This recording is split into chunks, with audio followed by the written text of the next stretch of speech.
Hello, in this video, I will be guiding you through how to install the CrowdStrike Falcon sensor on Windows 11 for authorized deployments, so you can secure endpoints with the official installer. So first, you will have to get the correct installer and proper authorization from your IT or security team. They will provide a signed installer or an enrollment package and the appropriate customer's specific provider ID or installation token.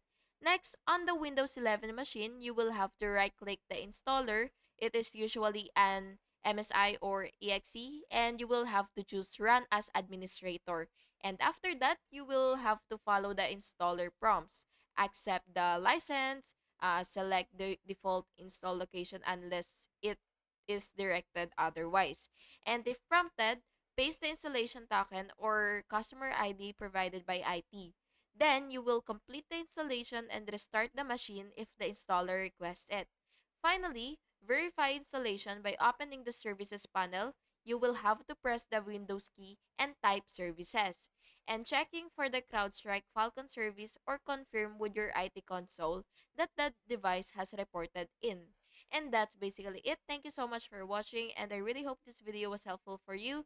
And if it was, please make sure to like and subscribe for more videos like this.